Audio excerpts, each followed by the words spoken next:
సినిమాను నిన్న చూశాను. రజాకార్ సినిమా తీసినటువంటి ఉద్దేశం చాలా దుర్మార్గమైనటువంటి ఉద్దేశం. నల్లగొండ ప్రాంతానికి చెందినటువంటి గూడూరు నారాయణ రెడ్డి, అదేవిధంగా ఉమ్మడి నల్లగొండకు చెందినటువంటి సత్యనారాయణ డైరెక్టరు, వీళ్ళిద్దరూ ఈ సినిమాకు నారాయణ రెడ్డి గారేమో నిర్మాత, సత్యనారాయణ గారేమో డైరెక్టరు. వీళ్ళు చేసిన ప్రయోగం ఏదైతుందో అది ఖచ్చితంగా తెలంగాణ ప్రాంతంలో జరిగినటువంటి, హైదరాబాద్ సంస్థానంలో జరిగినటువంటి ప్రజా ఉద్యమాన్ని తప్పుదోవ పట్టించే విధంగా, దాన్ని వక్రభాష చెప్పే విధంగా ఉందనేది బలంగా నేను నమ్ముతున్నాను. ఆ సినిమాను చూశాను నేను. ఏం చెప్పదలుచుకున్నారు వాళ్ళు? తెలంగాణ సాయుధ పోరాటం అని ఏదైతే మనం చదువుకుంటున్నామో, ఈ ప్రాంతంలో జరిగినటువంటి తెలంగాణ సాయుధ పోరాటం, రైతాంగ సాయుధ పోరాటం ఏదైతే ఉందో దానిని హిందువులకు, రజాకార ముస్లిమ్స్కు మధ్య జరిగినటువంటి పోరాటంగా వక్రీకరించాలని చెప్పేసి ఈ నిర్మాతలు ప్రయత్నించడం స్పష్టమవుతా ఉంది. ఎందుకు వీళ్ళు ఆ ప్రయత్నం చేశారంటే, ఈ గూడూరు నారాయణ రెడ్డి అనే ఆయన గతంలో కాంగ్రెస్ పార్టీలో పనిచేశాడు, ప్రస్తుతం బీజేపీ పార్టీ నాయకుడిగా ఉన్నాడు. అదేవిధంగా ఈ సత్యనారాయణ అనే డైరెక్టర్ కూడా హిందూ సంస్థలతోటి సంబంధాలు ఉన్నాయి. ఈ క్రమంలో ఇప్పుడు ఏదైతే ఆర్ఎస్ఎస్, బీజేపీ ఇవాళ సినీ రంగంలో ప్రవేశించాలని చెప్పేసి బాలీవుడ్ స్థాయిలో చేస్తున్నటువంటి ప్రయత్నం ఏదైతే ఉందో అదే తరహాలో టాలీవుడ్లో కూడా ప్రయత్నం మొదలుపెట్టింది. దాంట్లో భాగంగానే రజాకార్ సినిమాను తీసిరనేది స్పష్టం అవుతా ఉన్నది. అసలు తెలంగాణ సాయుధ పోరాటం లేదా హైదరాబాద్ సంస్థానంలో జరిగినట్టు పోరాటం అది హిందువులకు, ముస్లింలకు మధ్య జరిగిన పోరాటమా? ముమ్మాటికి కాదు. అది వెట్టి చాకిరికి వ్యతిరేకంగా జరిగిన పోరాటం. ఈ ఏదైతే నిజాం నిరంకుశ విధానానికి వ్యతిరేకంగా జరిగినటువంటి పోరాటం. ఆ రోజు ఈ సినిమాలో కనీసం ఆంధ్ర మహాసభ చేసినటువంటి కృషి కానివ్వండి, లేదా కమ్యూనిస్టు పార్టీ ఆనాడు ఉమ్మడి కమ్యూనిస్టు పార్టీ చేసినటువంటి కృషి కానివ్వండి, లేదా బక్క వాళ్ళు, బలహీనులు అనుకున్నటువంటి ప్రజానీకం, బడుగు బలహీన వర్గాల వాళ్ళు, చిన్న సన్నకారు రైతాంగంతో కలిసినట్టు చేసినటువంటి ఐక్య పోరాటం ఏదైతే ఉందో, విప్లవ పోరాటం ఏదైతే ఉందో దాని గురించి ఈ సినిమా స్పష్టంగా విస్మరించింది. అయితే కొన్ని రేఖామాత్రంగా కొన్ని చెప్పాలని చెప్పేసి వాళ్ళు కొన్ని అంశాలను తీసుకున్నారు. చాకలి ఐలమ్మ పోరాటం గురించి కొద్దిగా చెప్పారు, కానీ చాకలి ఐలమ్మ పోరాటాన్ని పూర్తిగా వక్రీకరించేశారు. చాకలి ఐలమ్మ కౌలుకు తీసుకున్నటువంటి భూమి ఏదైతుందో ఆ కౌలు, ఆ పంట చేతికొచ్చే టయానికి అక్కడ ఉన్నటువంటి జాగీర్దారులు, జమీందారులు ఆ పంటను ఎత్తుకుపోవాలని చెప్పేసి ప్రయత్నిస్తే నాడు ఆంధ్ర మహాసభ సభ్యుడిగా ఉన్నటువంటి, కమ్యూనిస్టు పార్టీ సభ్యుడిగా ఉన్నటువంటి భీమిరెడ్డి నరసింహారెడ్డి ఆ పొలంలో ఒక కూలివాడిగా 60 కిలోమీటర్లు నడుచుకుంటూ వెళ్ళి ఒక కూలివాడిగా ఆ పొలంలో పనిచేస్తున్నటువంటి క్రమంలో దొరల తాబేదారులు వస్తే వాళ్ళను గుత్ప సంఘంతో, అప్పటికే ఆ గ్రామంలో కమ్యూనిస్టు పార్టీతోటి ఐలమ్మకు ఉన్నటువంటి పార్టీ అనుబంధం, అదే సందర్భంలో పార్టీ నిర్ణయం మేరకు భీమిరెడ్డి గారి నాయకత్వంలో ఆ పంటను కాపాడాలని చెప్పేసి పార్టీ నిర్ణయం మేరకే, కమ్యూనిస్టు పార్టీ నిర్ణయం మేరకే వాళ్ళ ఆ పంట పొలంలో కూలివాళ్ళలాగా వెళ్ళి పనిచేస్తున్నటువంటి క్రమంలో వచ్చినటువంటి దొరల తాబేదారులను తరిమి గుత్ప సంఘం సభ్యులు కొట్టి ఎళ్లగొట్టినటువంటి పరిస్థితిని ఈ సినిమాలో పూర్తిగా విస్మరించారు. అదే సందర్భంలో అక్కడ ఉన్నటువంటి సినిమాలో ఏం చెప్పారంటే 1946 నుంచి 50 వరకు తెలంగాణ సాయుధ పోరాటం జరిగింది. ప్రజలు వాళ్ళ చేతికి వచ్చినటువంటి ఆయుధాలని, అది ఏది వస్తే అది కారము, లేదా నాటు తుపాకులు, గుతుమలు, ఏది దొరుకుతుంది అది రాళ్లతోటి ప్రజలు పోరాటం చేశారు. అటువంటి పోరాటాన్ని పూర్తిగా విస్మరించేసి కేవలం రజాకార్, వాస్తవంగా ఆ రోజు ఉన్నటువంటి నిజాం ప్రభు ఉర్దూ బలపరచడం కోసం తెలుగును నిషేధించిన మాట వాస్తవం, అది చెప్పారు. హైదరాబాద్ సంస్థానం మొత్తం లోపల కూడా ఉర్దూ తప్ప మరే విద్య చదువుకోవడానికి అవకాశం లేకుండా శాసనాలు చేసిన మాట వాస్తవమే. దానికోసం రజాకార్ సైన్యం తీవ్రమైనటువంటి ప్రయత్నం జరిగిన మాట వాస్తవమే.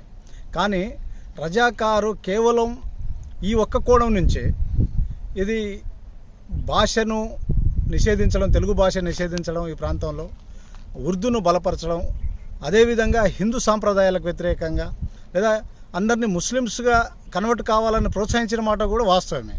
ఎందుకంటే వాళ్లకు సైన్యం కావాల్సి వచ్చింది. రజాకారుల సైన్యం ఏదైతే నిరంకుశ రిజ్వీ ఎవడైతే ఉన్నాడో అతను సైన్యాన్ని బలపరచుకోవడం కోసం హిందూ యువకుల మీద కూడా దాడి చేసిన మాట వాస్తవమే. ఏం పిలిపించారంటే వాళ్ళు ఉంటే ఇస్లాంలో కలిసి రజాకార సేనలో చేరండి, లేకపోతే మిమ్మల్ని చంపేస్తామని చెప్పిన మాట వాస్తవమే. అయితే దీన్ని చిన్న విషయంగా నేనేం భావించట్లేదు. వాస్తవంగా సంస్కృతి మీద జరిగినటువంటి దాడినే ఇది. ఇస్లాం ముసుగులో రిజ్వీ అనే మూర్ఖుడు చేసినటువంటి దాడి ఇది తెలుగు సంస్కృతి మీద, హిందూ సాంప్రదాయాల మీద, హిందూ సంస్కృతి మీద జరిగిన దాడి. కానీ ఇక్కడికే పరిమితం చేశారు రజాకార్ సినిమాలో. కానీ మొత్తం హైదరాబాద్ సంస్థానంలో నిజాం ప్రభు ఏలికలో ఉన్నటువంటి మొత్తం ప్రాంతాలు ఇక్కడి నుంచి మరాఠ్వాడ దాకా జరిగినది ఏంది? ఇవాళ నిజాం అంటే నాట్ ఓన్లీ నిజాం లేదా రిజ్వీ. నిజాం అంటే సంస్థానంలో ఉన్నటువంటి జాగీర్దారులు, జమీందారులు, తాబేదారులు. వాళ్ళెవరు? వాళ్ళంతా హిందువులు. పటేళ్ళు, పట్వార్లు ఎవరి ఇల్లు? వీళ్ళంతా రెడ్లు ఈ ప్రాంతంలో. వీళ్ళు చేసినటువంటి దాడి, వీళ్ళు చేసిన నిరంకుశతత్వం ఇదంతా నిజాం ఖాతాలో వేయాల్సిందే.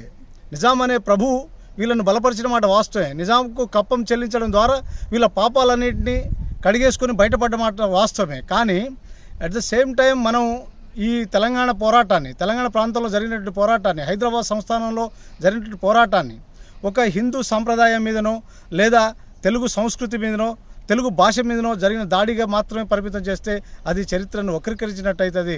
తెలంగాణ సాయుధ రైతాంగ సాయుధ పోరాటం జరిగిందంటేనే భూమి కోసం, భుక్తి కోసం, విముక్తి కోసం జరిగింది. ఈ సంస్థానంలో ఉన్నటువంటి వెట్టి చాకిరికి వ్యతిరేకంగా జరిగింది.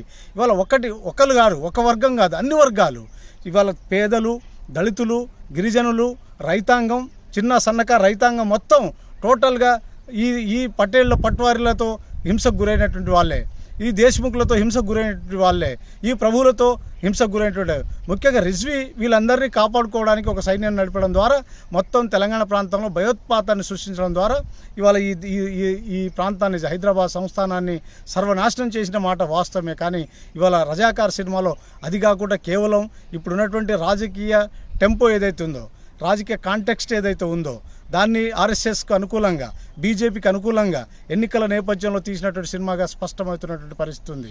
ఇవాళ అక్కడ ఏం చూపించారు ఆ సినిమాలో? పటేల్, సర్దార్ వల్లభాయ్ పటేల్ చాలా బాధపడిపోయాడు, చాలాసార్లు ఏడ్చాడు అని చెప్పేసి. ఇది తప్పు. సర్దార్ వల్లభాయ్ పటేల్ మొట్టమొదటి ముద్దాయి తెలంగాణలో జరిగినటువంటి మొత్తం అకృత్యాలకు, అరాచకాలకు. ఎందుకంటే 1947 ఆగస్టు 15 స్వాతంత్రం రాకముందు బ్రిటిష్ వాళ్ళ చేతులు ఉన్నప్పుడు ఈ నిజాం ప్రభువును కంట్రోల్ చేసే పరిస్థితి లేకుండే. కానీ దేశానికి స్వాతంత్రం వచ్చిన తర్వాత కేవలం హైదరాబాద్ సంస్థానాన్ని ఎందుకు వాళ్ళు అప్పటికప్పుడు ఈ నిజాం ప్రభుతోటి ములాఖత్ అయి, అప్పుడు ఉన్నటువంటి యూనియన్ సర్కార్ ఏదైతే ఉందో ములాఖత్ అయి రాజీ కుదుర్చుకొని చేసినటువంటి ప్రయత్నంలో సర్దార్ వల్లభాయ్ పటేల్ పాత్ర లేదా? ఆనాడు ఉన్నటువంటి నెహ్రూ పాత్ర లేదా? అప్పుడు ఉన్నటువంటి మంత్రిమండలి పాత్ర లేదా? అప్పుడున్న ప్రభుత్వం పాత్ర లేదా? అప్పుడు ఉన్నటువంటి రాష్ట్రపతి పాత్ర లేదా? అంతెందుకండి, ఈ పెద్ద ఎత్తున ఉద్యమం జరుగుతున్నటువంటి పరిస్థితిలో కమ్యూనిస్టుల నాయకత్వంలో, ఆంధ్ర మహాసభ నాయకత్వంలో పెద్ద పోరాటాలు జరుగుతున్న సందర్భంలో ఇప్పుడు అయాల ఉన్నటువంటి యూనియన్ సర్కారు సెప్టెంబర్ 13, 1948లో వచ్చి ఏం చేసింది? కమ్యూనిస్టులను చంపింది. కమ్యూనిస్టులను చంపడం కోసమే యూనియన్ సర్కార్ తెలంగాణ ప్రాంతానికి వచ్చింది, హైదరాబాద్ సంస్థానానికి వచ్చింది. ఎందుకు వచ్చింది? ఇక్కడ కమ్యూనిస్ట్ ఉద్యమం చాలా క్షేత్రస్థాయిలో ప్రజల లోపలికి వెళ్ళిపోయింది. ప్రజలంతా కమ్యూనిస్టులుగా మారిపోతూ ఉన్నారు. ప్రజలంతా గ్రామ రక్షక దళాలుగా ఏర్పడ్డారు. దాదాపు 4000 మంది సైన్యం ఏర్పడ్డది. అదే సందర్భంలో 4000 గ్రామాలను ఇవాళ గ్రామ రక్షణ దళాల కనుసన్నలో పరిపాలించినటువంటి పరిస్థితి ఆ రోజు వచ్చింది. ఇదే గినక మొత్తం భారతదేశానికి తెలంగాణ రైతాంగ సాయుధ పోరాటం స్ఫూర్తి అయితే ఇవాళ బూర్జువా కాంగ్రెస్ పార్టీ అధికారం కోల్పోయి కమ్యూనిస్టుల నాయకత్వంలో విప్లవం వస్తుందని భావించినటువంటి ఆనాటి కాంగ్రెస్ సర్కార్ వల్లభాయ్ పటేల్ నేతృత్వంలో కేవలం వాళ్ళు రజాకారులతో పోరాడడానికి రాలేదు. రజాకారులతో పోరాడడానికి వచ్చుంటే ఆ సినిమాలో కూడా చూపించారు. ఏం చూపించారు? కాసిం రిజ్వీకి సర్దార్ వల్లభాయ్ పటేల్కి చర్చ జరుగుతుంది. వాస్తవ చరిత్ర అది. ఆ చర్చ జరుగుతుంది. ఆ చర్చ జరిగేటప్పుడు ఆయన్ని అరెస్ట్ చేయవచ్చు కదా. అన్ని వేల మంది ప్రాణాలకు కారణమైనోడు, ఆ తెలంగాణ ప్రాంతంలో శాంతిని విచ్ఛిన్నం చేసి అశాంతిని రగిలించినోడు రిజ్వీతో భారత రక్షణ శాఖ మంత్రి చర్చలు జరపడం అనేది ఏంటిదన్నట్టు, అంత దిగజారుడుతనం ఏందనేది ఇవాళ ప్రజలు అర్థం చేసుకోవట్లేరని చెప్పేసి అనుకుని ఈ సినిమాలో ఆ రకమైనటువంటి పరిస్థితిని మీరు చూపించాలని చెప్పేసి భావిస్తున్నారా? ప్రజలు ఇది తెలంగాణ సాయుధ పోరాట రైతాంగ సాయుధ పోరాట చరిత్ర ఎప్పుడో 500 సంవత్సరాల క్రితం జరిగింది కాదు. మీ రాముడి కాలం లాంటిది కాదు, లేదా కృష్ణుడు ద్వాపర యుగం లాంటిది కాదు. జస్ట్ 75 సంవత్సరాల క్రితం జరిగినటువంటి పోరాటం ఇది. 75 సంవత్సరాల క్రితం ప్రారంభమై నేటికి జరుగుతున్నటువంటి పోరాటం. మీరు చెప్తే నమ్మే పరిస్థితిలో, మీరు చెప్పే అబద్ధాలు నమ్మే పరిస్థితిలో తెలంగాణ ప్రజానీకం లేదు. ఖచ్చితంగా ఈ ప్రాంతంలో సంస్థానంలో జరిగినటువంటి హైదరాబాద్ సంస్థానంలో జరిగిన పోరాటాన్ని ప్రజలు చదువుకున్నారు, నేర్చుకున్నారు, అనుభవించిన వాళ్ళు చెప్పిన వాళ్ళు ఉన్నారు. ఇవాళ కాన్సన్ట్రేషన్ క్యాంపులు పెట్టారు యూనియన్ సర్కార్. ఎందుకు పెట్టింది? తండాల లోపట, గిరిజన గూడాల లోపట కాన్సన్ట్రేషన్ క్యాంపులు పెట్టి మొత్తం తండాల్ని అందరినీ ఇక్కడి నుంచి అడవుల నుంచి ఖాళీ చేపించి ఒక్కడ పెట్టి వాళ్ళు చేసిన అకృత్యాలు, యూనియన్ సర్కార్ పోలీసులు చేసిన అకృత్యాలు ఇవాళ పుస్తకాల మీద రాస్తే ఈ భారత ప్రభుత్వాలు సిగ్గుతో తలవంచుకోవాలి. వాళ్ళు చేసినటువంటి మానభంగాలు, వాళ్ళు చేసినటువంటి ఆడవాళ్ళ మీద చేసినటువంటి అకృత్యాలు, వాళ్ళు చేసినటువంటి మగవాళ్ళ మీద చేసినటువంటి అత్యాచారాలు చూస్తే ఇవాళ సిగ్గుతో భారత సర్కారు, ఇప్పుడున్నటువంటి సర్కారు కూడా సిగ్గుతో తల ఉంచుకోవాల్సినటువంటి పరిస్థితి. ఆ చరిత్రను, ఇంకా బయటికి రావాల్సినటువంటి చరిత్రను పూర్తి చేసి ఇవాళ కొత్త చరిత్ర, వక్రీకరించే చరిత్రను మీరు తీసుకురావాలని చెప్పేసి భావిస్తే ఖబర్దార్. తెలంగాణ ప్రాంతం, ఈ తెలంగాణ మట్టి పోరాట వాసన ఇంకా చెదిరిపోలేదు. తెలంగాణ లోపల ఖచ్చితంగా మరో విప్లవం వచ్చే అవకాశం ఉంటుందని చెప్పేసే విషయం మీరు భావించాల్సినటువంటి పరిస్థితి. మీరు దాన్ని ఎరగకపోతే ఖచ్చితంగా భావి తరాలకు ఖచ్చితంగా ఒక మంచి మెసేజ్ని ఇవ్వకపోతే, వక్రీకరించే చరిత్రను మీరు భావితరాలకు అందించాలని చెప్పేసి మీరు భావిస్తే మీకు ఖచ్చితంగా మీ ఆశ భంగం తప్ప ఏది ఉండదని చెప్పేసి నేను ఈ సందర్భంగా తెలియజేస్తున్నాను. అదేవిధంగా ఈ సినిమాలో పటేల్తో మీనన్ మాట్లాడిన ఒక సందర్భాన్ని చూపించారు. ఎంత వక్రీకరణ అంటే అది. ఆయన అంటాడు ప్రజల్లో తిరుగుబాటు వస్తుందని చెప్పేసి మీనన్ గారు పటేల్తో మాట్లాడతాడు. అప్పుడు పటేల్ చాలా సంతోషంగా, ఆయన కళ్ళలో, ముఖంలో ఒక కాంతి కనిపిస్తుంటుంది. మీనన్ కూడా చాలా ఉత్సాహంగా నవ్వుకుంటాడు. తెలంగాణలో ఆడవాళ్ళ మాన ప్రాణాలతో చెలగాటం ఆడుతున్నటువంటి పరిస్థితి ఆ రోజు ఉన్నది వాస్తవంగా.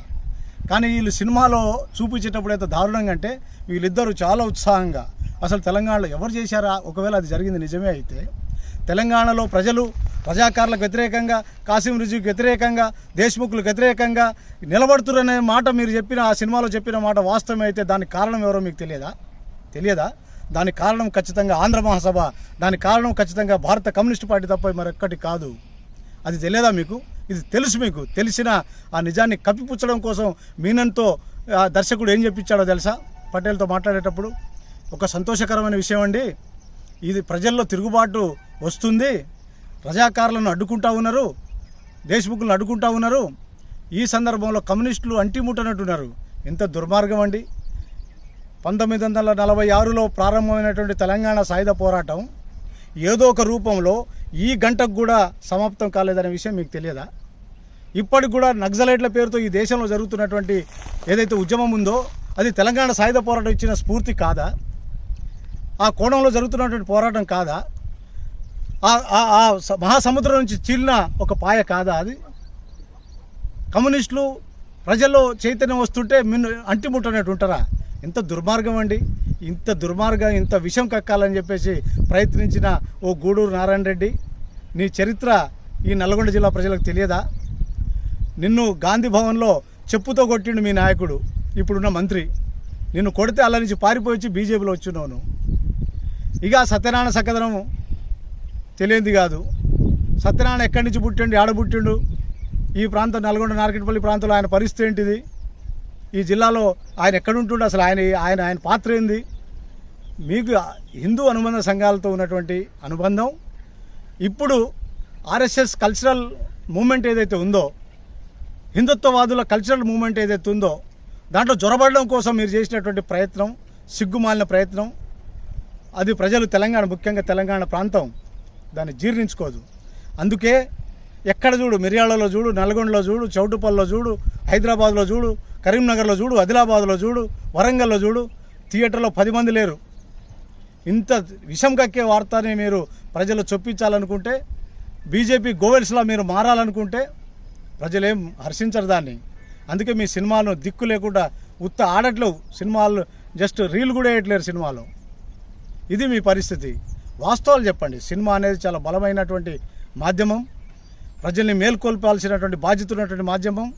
ప్రజల్లో ప్రజల మీద జరుగుతున్న దాడుల్ని, దౌర్జన్యాల్ని చూపించాల్సినటువంటి బాధ్యత ఉన్నటువంటి మాధ్యమం. అదే సందర్భంలో ప్రజల్ని ఎంటర్టైన్ చేయాల్సినటువంటి మాధ్యమం.